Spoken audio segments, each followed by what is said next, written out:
Bonsoir à toutes et à tous, bienvenue dans Totalement Foot pour cette nouvelle émission et la première de l'année 2017. Je vous souhaite d'ailleurs une très bonne année 2017 et mes meilleurs vœux pour vous accompagner dans cette nouvelle année avec des chroniqueurs qui sont là aujourd'hui pour la première de 2017. Charlie Briand, Maxime Bonhomé et Valentin Mauduit. Bonsoir messieurs. Bonsoir. Bonne année, qu'est-ce qu'on peut vous souhaiter ?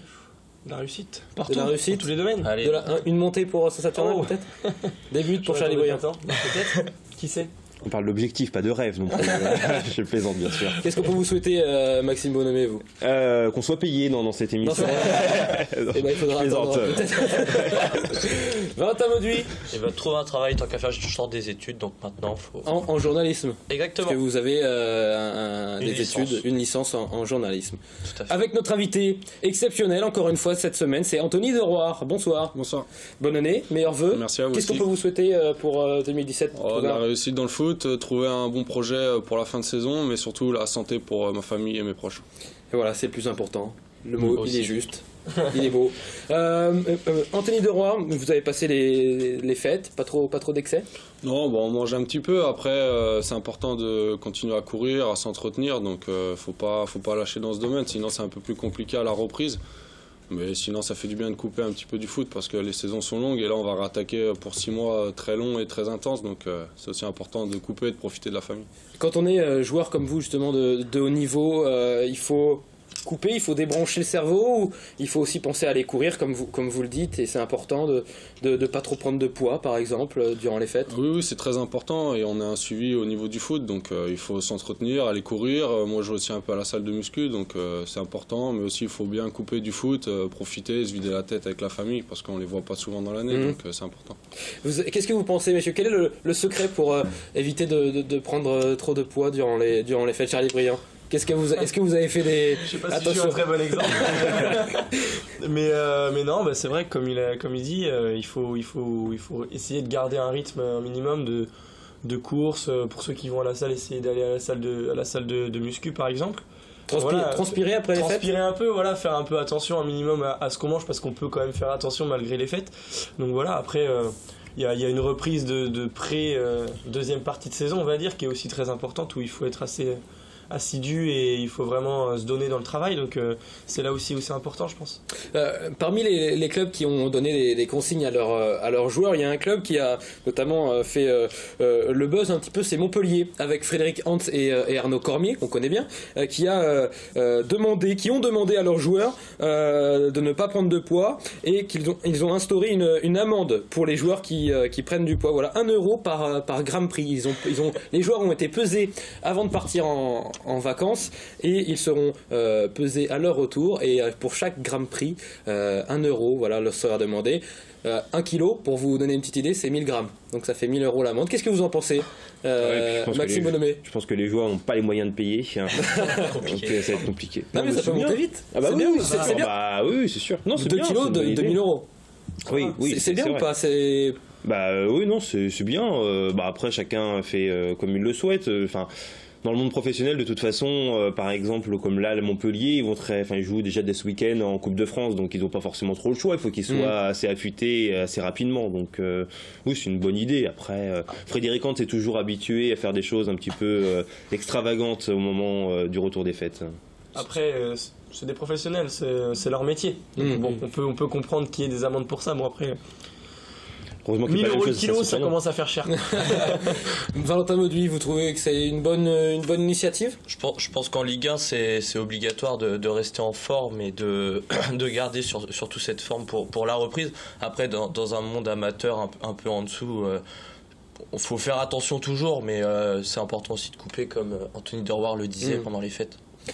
Qu'est-ce que vous en pensez, vous, Anthony Deroire ? Vous connaissez, j'imagine, Arnaud Cormier en plus ? Oui, je l'ai côtoyé au Mans. Après, chaque coach, chaque club a sa méthode. Après, normalement, un joueur n'a pas besoin de se voir menacé d'une amende pour pas prendre de poids. Apparemment, ça a marché. J'ai vu sur Internet que personne n'a pris de poids là-bas et n'a payé d'amende. Donc, c'est une bonne chose. Après, comme ils l'ont dit, il y a la Coupe de France qui arrive le week-end prochain. Donc, c'est important de repartir avec le bon poids. Ah, justement, on va revenir sur votre carrière, Anthony. C'est dans la première période, tout de suite.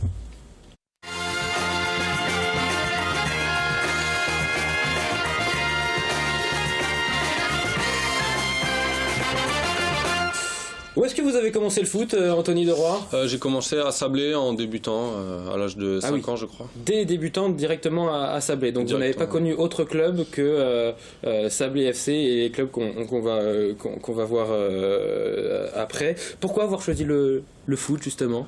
Oh, je sais pas. Dès que je suis né, j'avais déjà un ballon dans la main, donc mes parents m'ont inscrit au foot et ça m'a tout de suite plu. Après, il y avait beaucoup de mes amis qui étaient déjà à Sablé, qui ont un an de plus que moi, donc je les ai rejoints et puis après, c'est parti comme ça. Le Sablé FC, c'est ce club qui vous a formé? Oui, c'est ce club qui m'a formé. C'est grâce à lui que j'ai pu rejoindre Le Mans à l'âge de 14 ans. Donc on peut vraiment dire que c'est grâce à eux si j'ai pu devenir professionnel en commençant le foot là-bas. Vous rejoignez, vous l'avez dit, le MUC 72 alors que vous avez 14 ans. Pourquoi avoir fait ce choix justement de rejoindre la formation Mancel? Déjà en moins de 13 ans, la dernière année à Sablé, j'étais parti faire un tournoi un week-end avec Le Mans avec Laurent Perlade. Donc après on est resté en contact et c'est vrai que c'était à côté de chez moi. Et on est aussi parti à plusieurs, il y avait Thibaut Drano avec moi à Sablé, on est parti en même temps. Donc après, à 14 ans, c'est un peu compliqué de partir de chez ses parents, mais on est parti à deux, donc c'est un peu plus facile. Et puis Le Mans, c'est pas très loin de Sablé, donc je pouvais rentrer chez moi tous les week-ends. Vous étiez en sport-études, c'est eux qui sont venus vous chercher, que vous l'avez dit, avec ce tournoi, cet essai? Oui, puis après je suis rentré en contact avec eux. Stéphane Guédé aussi m'a appelé pour rejoindre son équipe de 14 ans nationaux, donc j'ai pas hésité très longtemps avant de pouvoir rejoindre le MUC 72. Alors vous faites vos classes justement au MUC 72, sport-études puis centre de formation, puis vous signez votre premier contrat pro. Et petite anecdote, vous faites votre premier match pro lors du dernier match à Léon-Bollé, vous vous en souvenez? Oui, je m'en souviens très bien. Après malheureusement on a fini sur une défaite. Et c'est vrai que ce week-end-là j'ai eu la chance qu'il y ait beaucoup de joueurs suspendus. Donc je m'étais entraîné la semaine avec le groupe et le jeudi Arnaud Cormier m'a annoncé que j'étais dans le groupe, donc j'étais très content. En plus à domicile, donc toute la famille peut venir, donc c'est vraiment un moment spécial. C'était important ça de faire ce dernier match dans ce stade qui est quand même mythique pour Le Mans? Oui, c'est vrai que c'était important. Après, si ça avait été ailleurs, le premier match professionnel c'est toujours particulier. Après, c'est vrai que le dernier match à Bollé, on aurait préféré finir par une victoire. C'est sûr. Mais malheureusement, ça s'est passé comme ça, donc on ne peut pas changer. Maxime Bonhomé, vous vous souvenez de ce premier match d'Anthony Deroy? Le dernier match à Léon-Bollé. Je me souviens que j'étais dans les tribunes à côté des supporters et qu'il pleuvait, ça c'est sûr. Au mois de décembre, il y a eu une défaite 2-2-1, dans mon souvenir. C'est possible. 1-0. 1-0. Je crois qu'il y a eu 2 buts. Ouais, je crois qu'il y a eu 2 buts, 1-0. Ouais, je m'en souviens. Je crois même me souvenir peut-être du but de 20, je crois que c'était Christophe Jaffori, un truc dans ce style-là. Il faudra en voir dans les. Non, je me souviens, ça m'avait marqué parce que. Je trouvais que c'était triste parce qu'il y avait pas. Le stade n'était pas plein pour un dernier match comme ça à Léon-Bollé, puis surtout c'était contre Vannes. Puis on se souvient après de ce qui s'est passé jamais été quelques mois plus tard. Donc finalement porteur de chance c'est sûr. On est descendu en national, mais une petite préférence peut-être au niveau des liens en ayant connu les deux stades. Bon après il y en a un qui est plus récent que l'autre forcément, mais je sais pas en termes d'ambiance. Après il n'y a pas de préférence, mais c'est vrai qu'à Bollé il y avait plus de monde si mes souvenirs sont bons. Après le club joue aussi la montée en Ligue 1, donc c'est différent aussi dans le contexte. Au Mans jusqu'en 2013, qu'est-ce que vous gardez de ce passage au Mans justement? Quel souvenir? Un très bon souvenir, c'est là où j'ai eu mon premier contrat professionnel et c'est aussi grâce à ce club que j'ai pu découvrir l'équipe de France, donc je garde que du positif. Après un petit peu négatif malheureusement avec le dépôt de bilan au club. C'est vrai qu'on était vraiment bien, des bonnes infrastructures. Donc c'est dommage, mais j'en garde un très bon souvenir. Alors, vous l'avez dit, ce passage en équipe de France, c'était dès l'année 17 ans, c'est ça? 18 ans, ouais. J'ai commencé en 18 ans, l'année où j'ai fait mon premier match en pro. Qu'est-ce que ça fait de jouer de porter le maillot bleu, de porter cet écusson c'est une grande fierté, c'est impressionnant la première fois qu'on y goûte, mais après, on a envie d'y retourner souvent. Et c'est vrai que parfois à la télé, quand je vois que certains refusent l'équipe de France parce qu'ils sont remplaçants, moi, ça me dépite un peu, mais bon, après, chacun ses choix. Le Mans est ensuite descend en national, puis après des mois de combat judiciaire, le club est rétrogradé en DH. Comment avez-vous vécu cette situation? C'est très dur quand ton club formateur dépose le bilan. On vient de goûter au monde professionnel un an avant, donc on a envie de grandir dans ce club, de continuer à se battre pour ce club, et pourquoi pas, on voulait le faire remonter rapidement en Ligue 2. Donc c'est dommage. Il y a pas mal de joueurs dont vous qui finalement vous êtes retrouvés sans club à ce moment-là, puis en plus ça a été assez long, hein, c'était au mois d'octobre qu'il y a eu la liquidation judiciaire, notamment un de vos coéquipiers, Redouane Boulgroun. J'ai l'impression que vous deux, et puis d'autres également, vous auriez pu avoir une toute autre carrière si Le Mans serait resté ne serait-ce qu'en national. Après, pour la saison d'après, moi, ça a pas vraiment changé, on va dire, parce que j'ai retrouvé l'USNAC directement. Le lendemain de la liquidation judiciaire, j'ai signé directement à l'USNAC, avec cette montée en Ligue 2. Donc au cours de la saison d'après, moi, ça n'a pas changé grand-chose, mais c'est vrai que pour des joueurs comme ça, aussi comme Clément Buisson, qui devait signer leur premier contrat professionnel au Mans, c'est vrai que ça met un gros frein à la carrière et ça devient compliqué par la suite.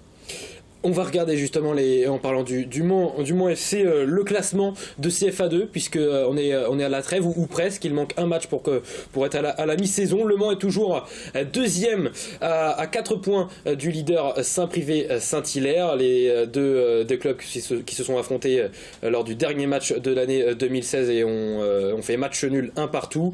Voilà, le Mans qui est deuxième. Les prochains matchs du groupe B, justement, le prochain match, on l'a dit, Le Mans accueillera Wassel qui est, il me semble, 5e de ce groupe de CFA2. Match important donc pour Le Mans FC qui se déplacera ensuite à Avoine-Chinon, également un club de haut de tableau. Donc les 3 prochains matchs du Mans FC vont être très importants. Messieurs, question, Le Mans FC, comment monter en CFA? Qu'est-ce que doit faire Le Mans FC pour monter à l'échelon supérieur? Vos avis? Charlie Briand, qu'est-ce que... Je pense qu'il faut déjà réussir à trouver une stabilité dans l'effectif. Bon, c'est sûr que c'est compliqué avec les blessés, avec les suspendus, sachant qu'en plus ils avaient la Coupe de France, donc ils avaient pas mal de matchs qui s'enchaînaient. Après, je pense que Richard Désiré fait un bon travail quand même avec ses joueurs. On voit que malgré ce petit passage à vide qu'on a eu il y a quelques temps, qu'on a vu surtout avec cette équipe-là, je pense qu'ils se reprennent bien et puis ils arrivent à... ils jouent bien en fait. Dans le contenu, il y a ce qu'il faut. Le problème, c'est que voilà, des fois, ils n'arrivent pas toujours à marquer. Voilà, c'est parce qu'on l'a dit et même Richard nous l'avait dit. Enfin, ils ont souvent la maîtrise du jeu. En fait, les occasions, la maîtrise. Et soit ils se font punir bêtement, ou soit c'est un problème de réussite, quoi. Donc je pense que c'est un petit souci à régler, mais qui peut largement se régler. Valentin Mauduit. Moi je pense que ça peut le faire au final, c'est juste que là c'est des matchs de haut de tableau comme vous l'avez dit, donc c'est vraiment important de ne pas faire de bêtises sur ses premiers matchs. Le faux pas il est un peu interdit sur ces matchs. Après ça dépendra de Saint-Hilaire, Saint-Privé ce qu'ils feront aussi, mais tout est jouable, je pense, pour la montée encore en CFA. Match important puisque on peut terminer aussi meilleur deuxième, et pour cela c'est les matchs contre les 6 premiers qui comptent. Maxime Bonhomme, justement, à votre avis, qu'est-ce que doit faire Le Mans FC pour monter en CFA? Être plus régulier. On a vu qu'ils avaient eu un début de championnat exceptionnel, que ce soit entre la Coupe de France ou même le championnat. Ils n'ont pas perdu jusqu'à quand même, je crois que c'était fin octobre, début novembre, si mes souvenirs sont bons. Donc ils ont été très très bons. Ils ont réussi à chaque fois à aller chercher minimum un point, même dès qu'ils ne pouvaient pas gagner. Maintenant, à jouer toutes les semaines, parce qu'avec la Coupe de France, je crois qu'ils ont peut-être eu un week-end de repos depuis fin août. Au bout d'un moment, ça commence à puiser dans les réserves, sachant que c'était assez régulièrement quand même la même équipe qui était alignée, peut-être pas forcément pour le secteur offensif, mais plutôt défensif. Et on a vu que ça commençait à devenir assez difficile. La Coupe de France a aussi puisé dans les énergies. Donc ça va faire du bien, là, je pense, cette pause, parce que on sentait quand même Le Mans en difficulté. On l'a vu, certains joueurs, par exemple Vincent Créin a eu une passe un peu compliquée. Il y a eu les blessures aussi de Pivati. Enfin, on a vu quand même pas mal de choses là ces derniers temps. Il y a eu aussi des suspendus, ça commence à devenir compliqué. Donc là, il y a quelques semaines de repos. Donc je pense que ça va bien repartir. C'est un deuxième championnat qui débute, de toute façon. Il va falloir être au taquet. Anthony Deroy, vous suivez les résultats du Mans FC?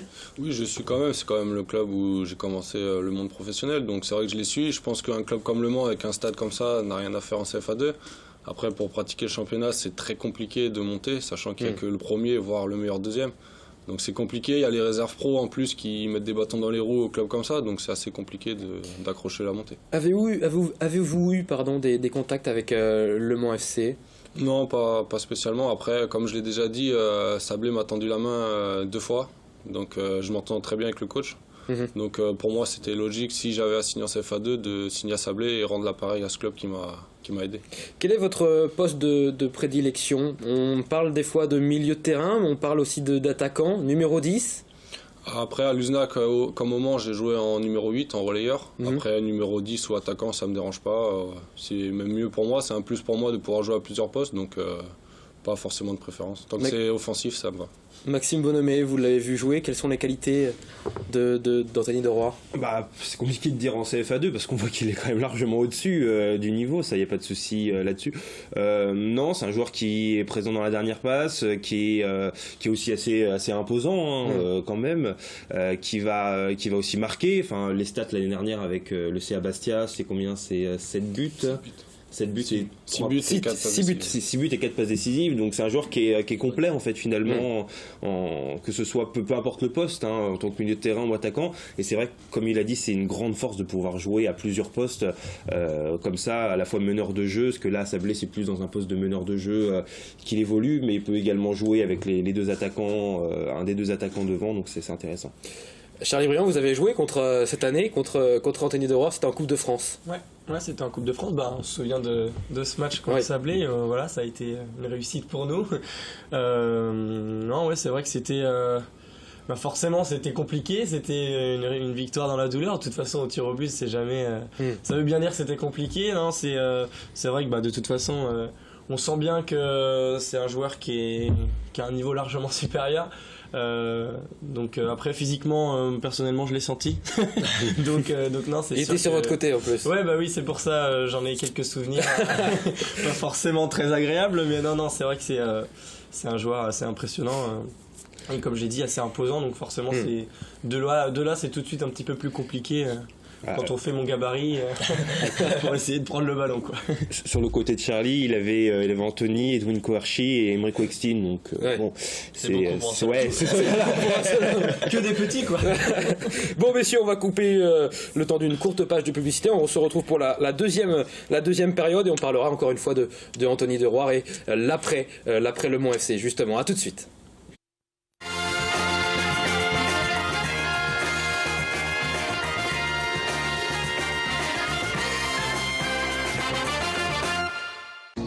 Le département, premier partenaire du sport en Sarthe.